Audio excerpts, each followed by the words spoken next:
Boom, boom, boom, boom, boom, boom, boom, boom, boom, boom, boom. That exactly what I can hear through my head as I'm reading the chapter 1044, guys.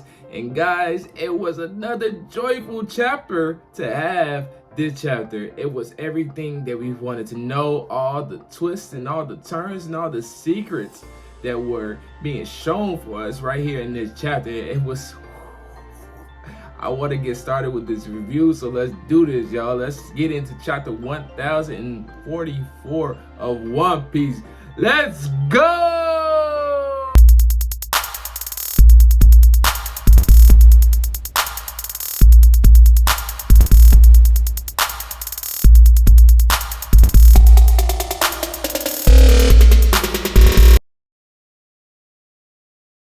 Welcome back to another episode of Ro Talk. I'm your host today, Ro, and here we go. We're going to talk about 1044 of One Piece. Quick breakdown of who Joyboy is really supposed to be. Joyboy is supposed to be this big prophecy of somebody that is joyful all the time, and also he's bringing freedom to the people that's enslaved or oppressed by their oppressor, and he has this destiny to bring up a new era, a better era, and a freer era, and a joyful era. Just bringing that down real quick before we start getting into this amazing chapter. Let's just address the elephant in the room right now. Elephant being Zunisha, that is. Zunisha is just flat out telling everybody now that, you know, Joyboy is here, and Joyboy is Luffy. And Yamato is now hearing this from Momonosuke's mouth, and now it's like completely confirmed that Luffy is definitely Joyboy. But the fun does not stop there. We can start to see that Luffy is on the ground and he's remerging from himself from after getting clobbered by Kaido. But Luffy is not in pain, he's not sad, he's not depressed at this time. He's actually very happy, hence of being Joyboy. And you can start to see like little word panels on the chapter with the drums of liberation from last chapter, and now it's coming back into fruition that Luffy has this plan of the liberation, that he's about to free everybody from the whatever enslavement Kaido and Orochi has put upon them. Not only does Zunisha hear this, but everybody in the Straw Hat Alliance is starting to hear this. We see Sanji is waking up from his sleep to hear this rejuvenating, this a great morale booster of a sound. And then we see Kid and Law having the exact same feeling. We see Nami, and we see everybody just grateful that Luffy is back into the fight. When we get our next 2 pages of this chapter with the Gorosei talking, I never knew how much I needed just 2 pages just to have my mind just to be everywhere after this. Gorosei start their conversation thinking they completed their job by using that CP0 agent to kill Luffy, but there's more. The Luffy is not dead, okay? He's coming back. They don't know that yet, and when they know this news, it's gonna flat out just bother them so much. How they started to just bother my mind and have my mind just racing from back end to front end all over is when they first said, for 800 years, we've been chasing down this devil fruit. It's been 84 years. And when they said that, if they were chasing down this devil fruit for 800 years, one thing off the bat, that means for sure that Roger did not have the Gum Gum No. If Roger had the Gum Gum No, they were like, hey, Roger had this power and it slipped through our hands when he had it. If that would have had occurred and Roger would have actually had the devil fruit power, they would have mentioned it in their dialogue. But no, they did not say anything of the sorts. They start to go on about saying it seems like the devil fruit itself was avoiding us all this time, and no matter how close we thought we were getting, we always had some type of way of getting away from that devil fruit.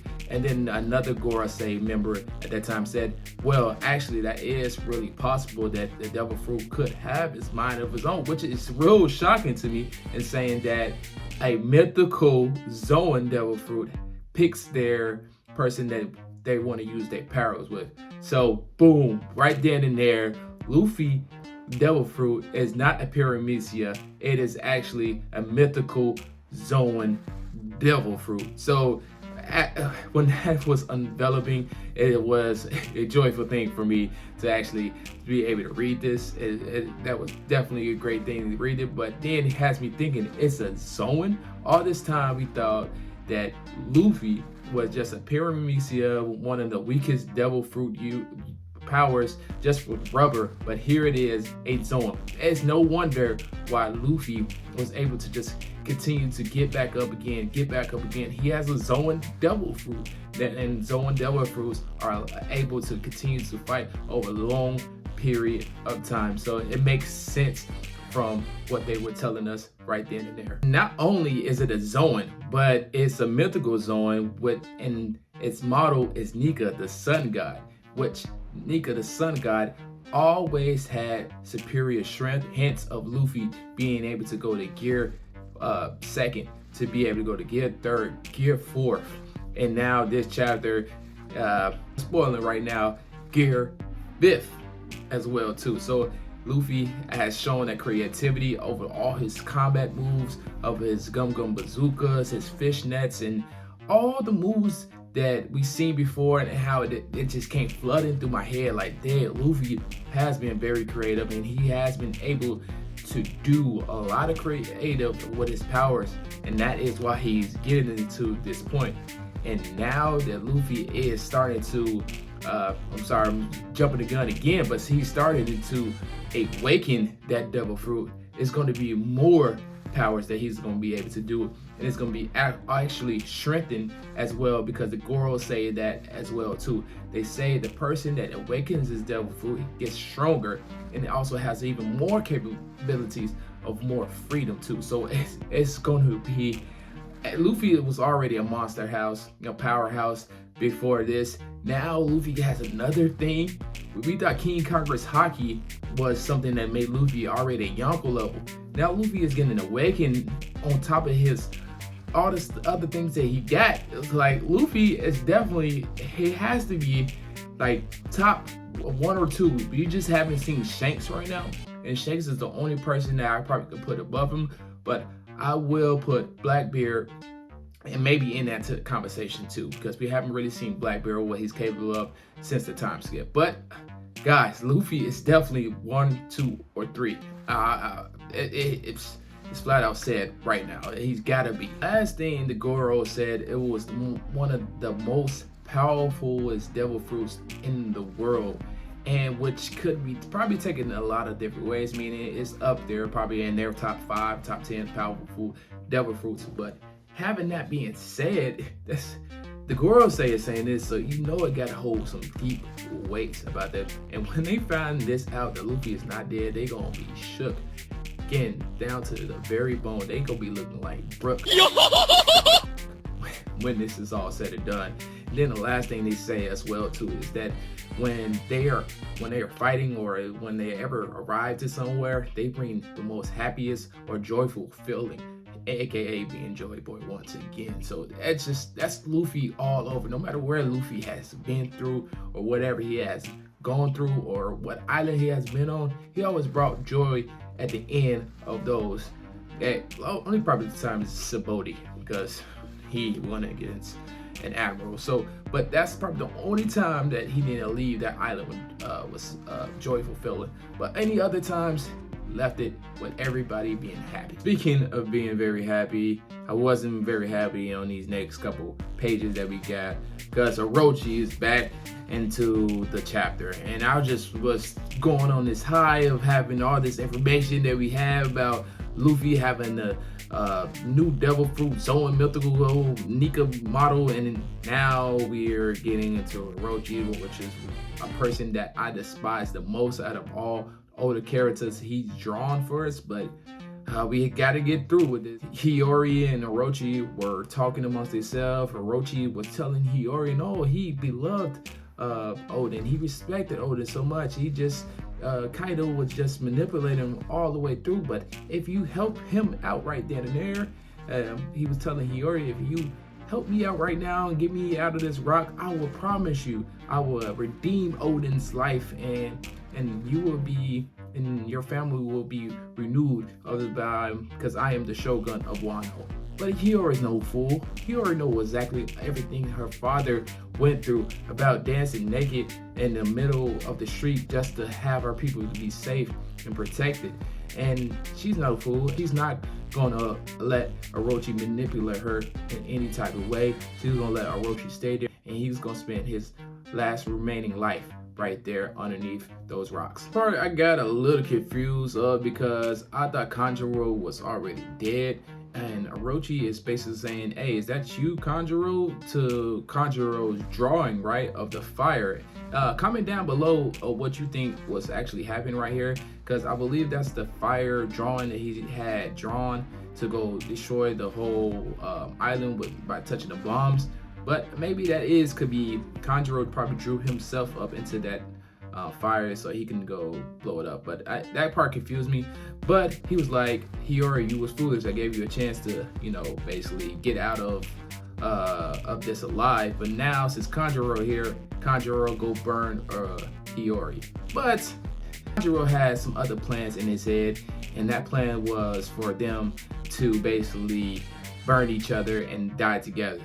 And this reminds me so much of that phrase, be careful who you go to bed with, or don't make deals with the devil, because that's exactly what Orochi did. Orochi was making deals with the devil, and now the devil came back and made them burn alongside him. And that right there was, I don't know if it was a perfect ending for Orochi, but I was happy to see Orochi getting his just desserts. That middle part of our chapter, I'm so glad we get it more of Luffy, because Luffy was not finished about talking about his power or getting up, rising off the ground. Luffy said, hey, I got this new power, let me put it to work. And what Luffy first off starts doing is that big old hole that Kaido created on the top of the rooftop, and what Kaido flew down and started casting havoc in the last chapter and telling everybody, bring me Momonosuke. Luffy used that exact same hole and sent his most powerful King's Conqueror haki through the whole entire Onishikima, and that was beautiful. Every time that Luffy does that, it sends me to somewhere else, guys, because that shows you the depth of Luffy, how a powerhouse that Luffy is. And I'm not sure if Luffy awakening his power has increased his haki level. Maybe that is a benefit or some type of resolve that Luffy has had after getting beaten. But it was so perfectly drawn by Oda that he's sending this black haki waves through all the father on Kaido's side of the army, and they was getting knocked out left and right. Even Kaido at this time, who like, dang, like what is that power that's coming through here that's shocking all my people out and knocking them out? And guys, behold, it was Luffy awakening Gear 5th mode, and basically it's awakening mode as well too. So it's all thanks to Kaido basically knocking him out unconsciously and bringing this new power to Luffy. And after Luffy was flexing his King's Conqueror's haki on those fathers, knocking them out, Kaido wasn't going to go down with the King Conqueror's haki, because Kaido is a King's Conqueror his own self. So Luffy decides to bring out his biggest Gear 3rd arm that I ever seen personally, and that I don't know why in this chapter it looked super strong. It looked like he had Popeye arms when he went down that hole and grabbed Kaido, because he sent his big hand like down that hole and pulled Kaido out like he was some just toy in his toy box. Like Luffy is now on a different level, and it's rightfully portrayed, since the Gorosei just said that if you awaken his power, you get stronger as well too. And Luffy definitely did that, and he went down, pulled Kaido out, spin him around like he was some just baby's toy, and just spin around and laid him down on the ground. It kind of remind me of when Big Mom was fighting against Queen, how she was making his head go in a circle, and that's exactly how the level difference of Luffy power and Kaido power looks at that moment. And when Luffy was pulling Kaido out, you could see everybody on Luffy's side, Kid and Law, they were shocked about this amazement power of Luffy. And then we see Chopper, Cryboy Chopper, he was crying his eyes out. It was like, Luffy! Because previously he thought Luffy was dead. That probably was one of the most funnest or laughable panels that we are ever going to see in a serious fight between Kaido and Luffy. Because when Oda was drawing Kaido get spun around, he even had Kaido eyes just popping out of him, like he was like some type of Looney Tune character getting spun around. Like, whoa! It brought me that Looney Tune feeling back, or like a Tom and Jerry skit or something like that. And then also, it's like Luffy is like so many characters right now, because when we see him spinning Kaido around, he looks like Popeye, Masked Man, Bugs Bunny, Who Framed Roger Rabbit. It looks like a whole bunch of characters, but I think Oda did a wonderful job trying to portray Luffy as a joyful person now, not just somebody that's so intimidating like Kaido.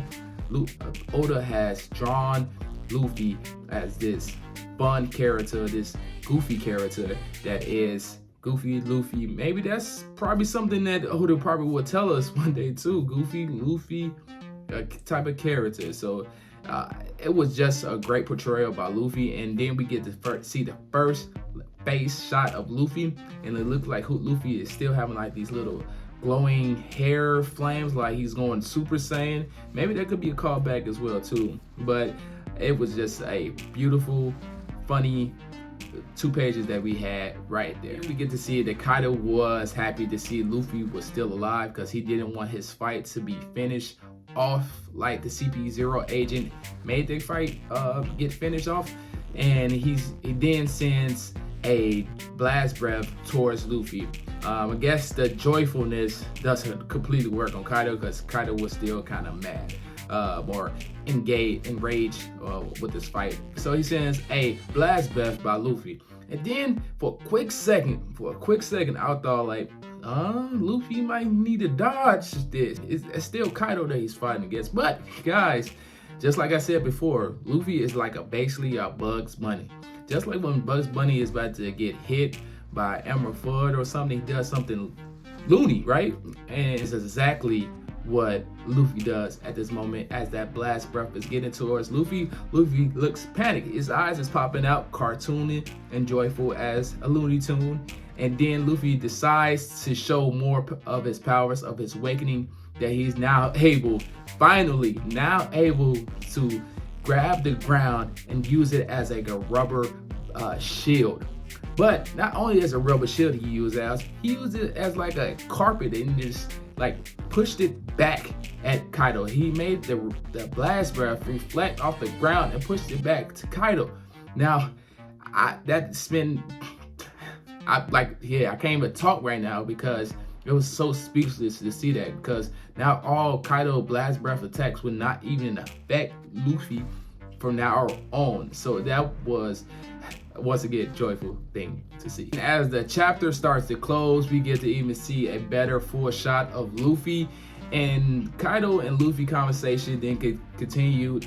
And then Kaido said, yeah, sorry about that again. And then Luffy gave him once again the most cartooniest response back. He was like, don't even worry about it, and laughing about the whole thing. He said, let's finish this fight. And it was just like Luffy is now completely something kind of different. He just seems more loonier and goofy than anything that we ever seen Luffy be before. We get to see Kaido. It was just Kaido, when he starts to see Luffy in this new type of form, it looks like Kaido is already kind of low-key, kind of defeated about this, because he just doesn't seem like he's like really into this fight anymore. It's kind of seemed like he's being more submissive about Luffy becoming Joyboy.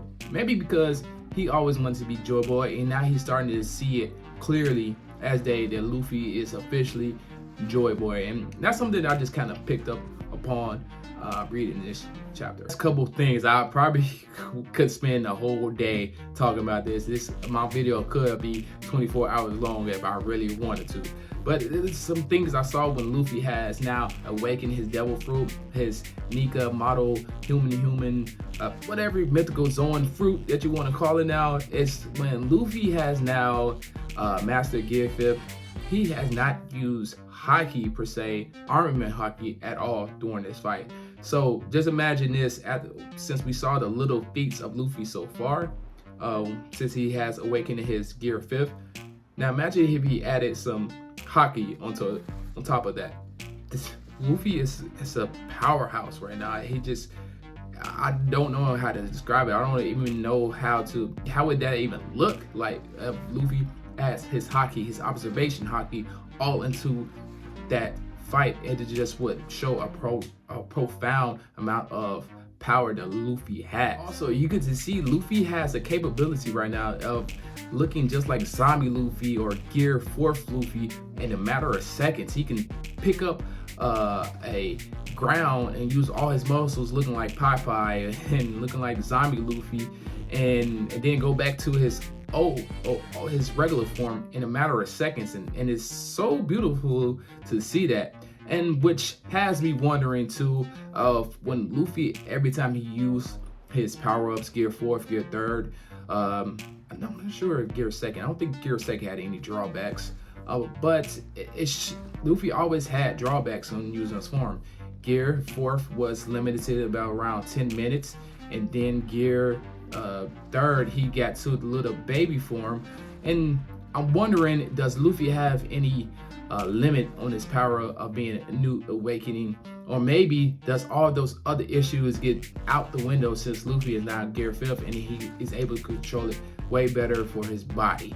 And I hopefully it's the last thing I just said, because I don't want to see no more drawbacks with Luffy. I just want to see Luffy continue to progress and be the king of the pirates that he's supposed to be.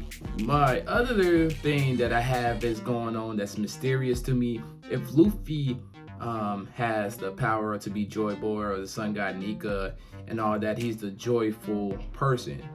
And mostly of the anime shows that I ever watch is always a yin and there's a yang.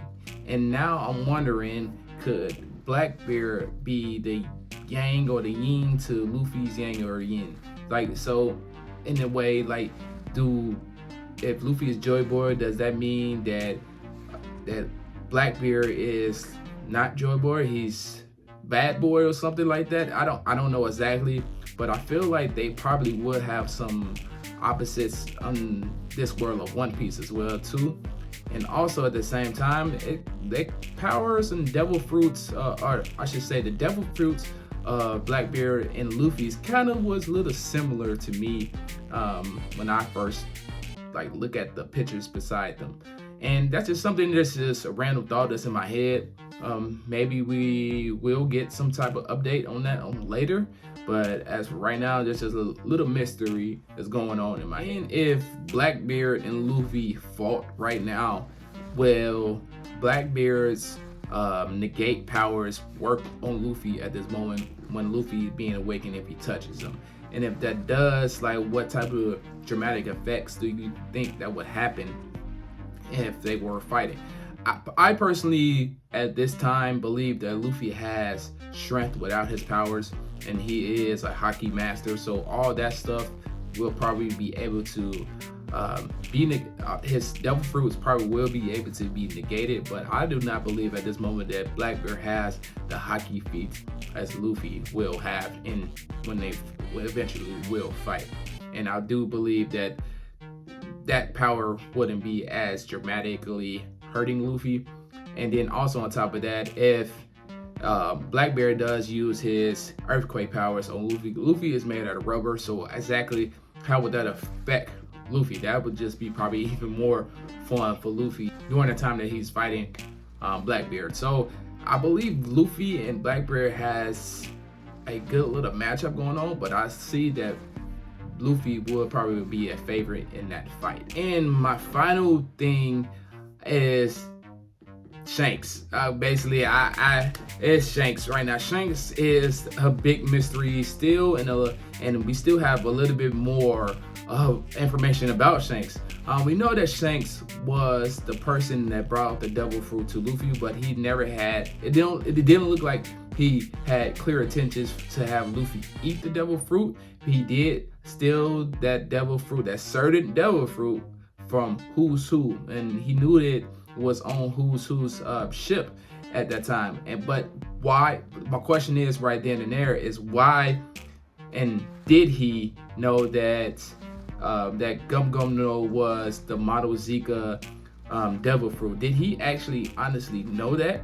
And two, I believe he did know that, and that is why when Luffy ate the devil fruit and Luffy got into the water, that's why Shanks allowed that monster to bite off his arm, because like he said before, he placing all his faith into a new generation. He even told that to Whitebeard that he was putting his he placed it on the new generation that was coming up. He had to protect Luffy so he can fulfill his prophecy and becoming Joyboy.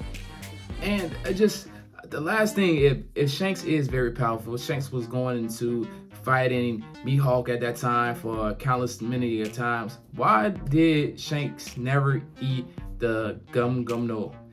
Did Roger tell him right before he died, like, hey Shanks, I'm gonna need you to do me a favor, find the Gum Gum No, protect it, and let a certain person eat it? Like, did he tell him that? And that's why Shanks was crying, and Shanks knew that he had a mission to serve from his captain's last farewell wishes. I feel like it has to be at some type of lines there, because Shanks never made it to Laptel Ratel. He sat on outside of the island. So it's so many still mysteries about Shanks. Shanks has only been in probably like 5 chapters ever about One Piece, but we know already so much about Shanks just because of theories and just about people that's talking amongst themselves about Shanks. And Shanks has still a lot more to play in this whole entire thing, and I'm still kind of lost for words of what was actually going on with this chapter. Well guys, I am done with my review. I hope you guys did enjoy it. I will give this chapter a 10 out of 10 just because of all the mysteries, answers that we have got from this chapter. It was a feat once again. Please subscribe and like the channel if you do. Until the next time guys, I appreciate you for watching this video. Peace.